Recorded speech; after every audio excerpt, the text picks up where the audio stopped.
जय श्री राधे कृष्ण। आप सभी का आपके अपने YouTube चैनल पे बहुत बहुत स्वागत है। आइए आज आप सब सुनेंगे अधिक मास पुरुषोत्तम मास महात्म्य कथा में तीसरे अध्याय की कथा। हिंदू धर्म में अधिक मास का बड़ा ही विशेष महत्व माना गया है। अधिक मास, जिसे कि मल मास और पुरुषोत्तम मास के नाम से जाना जाता है, इस महीने में जो कि गंगा स्नान करना, दान पुण्यों का कार्य करना, भगवान श्री कृष्ण का पूजन करना, भगवान विष्णु का पूजन करना, भगवान शिव का पूजन करना, भूमि पे शयन करना, इन सबों का बड़ा ही विशेष महत्व माना गया है। अधिक मास पुरुषोत्तम मास में आप जितने भी पुण्य कार्य करते हैं उसका कई गुना पुण्य फल प्राप्त होता है। वहीं पे अगर पाप कार्य किए जाए तो उसका भी कई गुना फल प्राप्त होता है। अधिक मास में भगवान का पूजन करते हुए और अधिक मास का कथा भी अवश्य ही श्रवण करनी चाहिए। इससे अनंत पुण्य फलों की प्राप्ति होती है। तो आइए आज सुनेंगे अधिक मास में तीसरे अध्याय की कथा। अगर आपने अब तक पिछले अध्याय कथा को नहीं सुना हो तो हमारे चैनल पे वीडियो अपलोड है, आप वहां से जाकर के कथा को श्रवण कर सकते हैं। तो आइए सुनते हैं अधिक मास पुरुषोत्तम मास महात्म्य कथा में तीसरे अध्याय की कथा।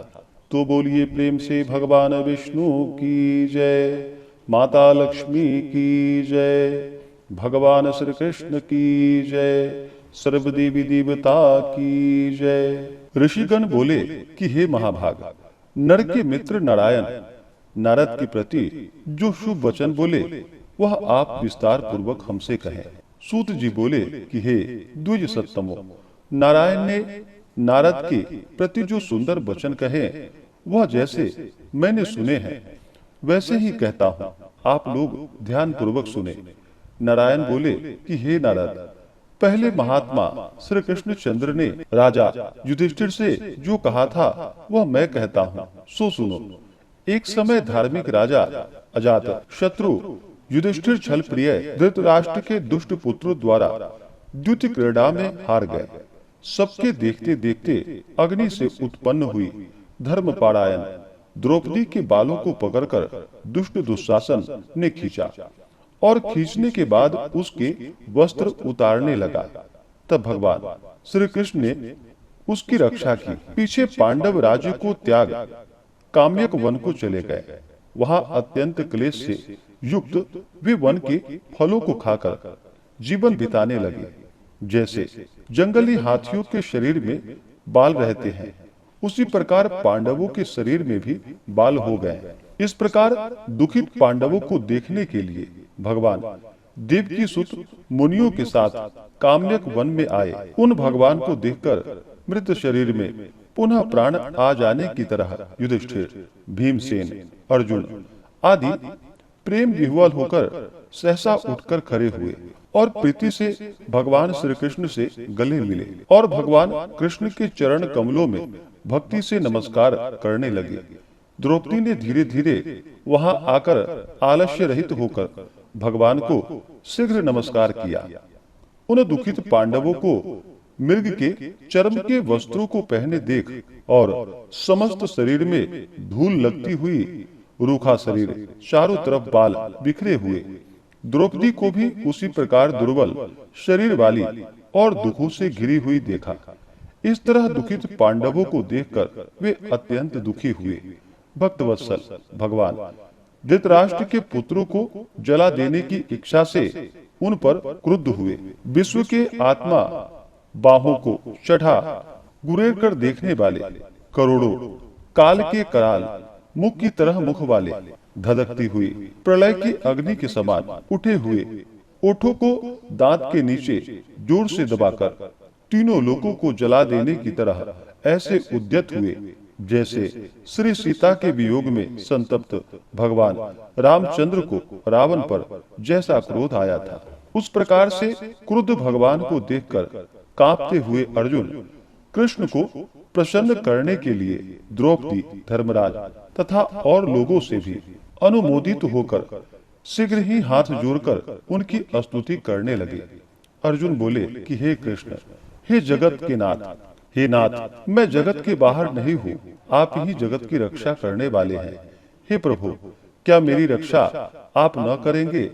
जिनके नेत्र के देखने से ही ब्रह्मा का पतन हो जाता है, उनके क्रोध करने से क्या नहीं हो सकता है, यह कौन जानता है कि क्या होगा। हे संसार करने वाले, क्रोध का संहार कीजिए। हे तात, हे पात, हे जगतपते, आप ऐसे महापुरुषों के क्रोध से संसार का प्रलय हो जाता है। संपूर्ण तत्व को जानने वाले, सर्व वस्तुओं के कारण वेद और वेदांग के बीज आप साक्षात कृष्ण हैं। आपकी वंदना करता हूँ। आप ईश्वर हैं। इस चराचरात्मक संसार को आपने उत्पन्न किया है। सर्व मंगल के मांगल्य है और सनातन के बीज रूप है। इसलिए एक के अपराध से अपने बनाए समस्त विश्व का आप नाश कैसे करेंगे। कौन भला ऐसा होगा जो मच्छरों को जलाने के लिए अपना घर को जला देता हो। श्री नारायण बोले। दूसरों की वीरता को मर्दन करने वाले अर्जुन ने भगवान से इस प्रकार निवेदन कर प्रणाम किया। सूत जी बोले, भगवान श्री कृष्ण ने अपने क्रोध को शांत किया और स्वयं भी चंद्रमा की तरह शांत हो गए। इस प्रकार भगवान को शांत देखकर पांडव स्वस्थ हुए। प्रेम से प्रसन्न मुख एवं प्रेम विह्वल हुए सबने भगवान को प्रणाम किया और जंगली कंदमूल फल आदि से उनकी पूजा की।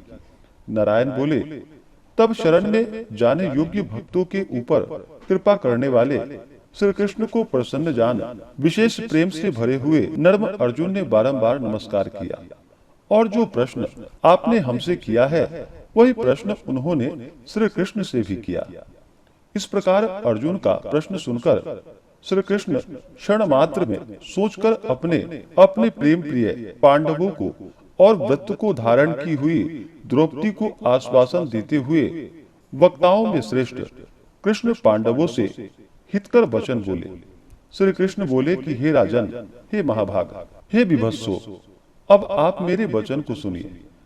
आपने यह प्रश्न अपूर्व किया है। आपको उत्तर देने में मुझे उत्साह नहीं हो रहा है।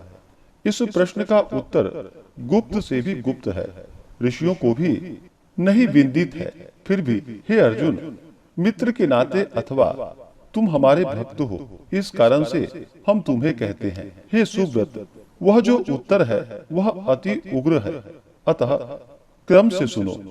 चैत्रादि जो 12 मास निमेष महीने के दोनों पक्ष, घड़ियां, प्रहर, त्रिपहर, शह ऋतुएं, मुहूर्त, दक्षिणायन और उत्तरायण, वर्ष चारों युग, इस प्रकार परार्ध तक जो काल है, यह सब और नदी, समुद्र, तालाब, कुएं, बावली, गढ़ैया, सोते, लता, औषधियों, वृक्ष, बांस आदि पेड़, वन की औषधियां, नगर, गांव, पर्वत, पुड़ियां, ये सब मूर्ति वाले हैं और अपने गुणों से पूजे जाते हैं। इसमें ऐसा कोई अपूर्व व्यक्ति नहीं है जो अपने अधिष्ठात्री देवता के बिना रहता हो। अपने अपने अधिकार में पूजे जाने वाले ये सभी फल को देने वाले हैं। अपने अपने अधिष्ठात्री देवता के योग के महात्म्य से ये सब सौभाग्यवान हैं। हे पांडुनंदन, एक समय अधिक मास उत्पन्न हुआ।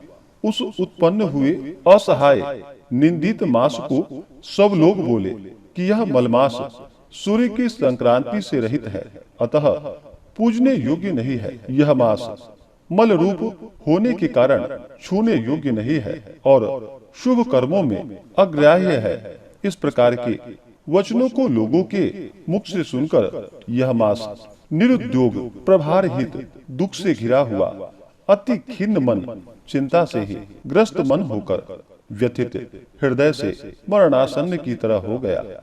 फिर वह धैर्य धारण कर मेरी शरण में आया। हे नर, वैकुंठ भवन में जहाँ मैं रहता था वहाँ पहुँचा और मेरे घर में आकर मुझ परम पुरुषोत्तम को इसने देखा। उस समय अमूल्य रत्नों से जटित स्वर्ण के सिंहासन पर बैठे मुझको देखकर यह भूमि पर साष्टांग दंडवत प्रणाम कर हाथ जोड़कर नेत्रों से बराबर आंसुओं की धारा बहाता हुआ धैर्य धारण कर गदगद वाणी से बोला। सूजी बोले, इस प्रकार महामुनि बद्रीनाथ कथा कहकर चुप हो गए। तब नारायण के मुख से कथा सुन भक्तों के ऊपर दया करने वाले नारद मुनि पुनः बोले। नारद बोले, इस प्रकार अपनी पूर्ण कला से विराजमान भगवान विष्णु के निर्मल भवन में जाकर भक्ति द्वारा मिलने वाले, जगत के पापों को दूर करने वाले, योगियों को शीघ्र न मिलने वाले, जगत को अभय दान देने वाले ब्रह्मरूप मुकुंद जहाँ पर थे, उनके चरण कमलों की शरण में आया हुआ अधिक मास क्या बोला। इस प्रकार से श्री बिहन नारदीय पुरुषोत्तम मास महात्म्य कथा में तीसरे अध्याय की कथा पूर्ण हुई। तो बोलिए प्रेम से भगवान विष्णु की जय, माता लक्ष्मी की जय, भगवान श्री कृष्ण की जय, सर्वदेवी देवता की जय, पुरुषोत्तम भगवान की जय। इसके बाद की कथा जो कि आप आगे के अध्याय में सुनेंगे। हमारे चैनल पे अगर आप नए हैं तो चैनल को लाल बटन दबा करके सब्सक्राइब करें, साथ में बेल आइकन घंटी को दबाएं ताकि मेरे वीडियो का नोटिफिकेशन आपको समय से मिलता रहे। वीडियो को लाइक करें, शेयर करें। सुखी रहें और स्वस्थ रहें। जय श्री राधे कृष्ण। धन्यवाद।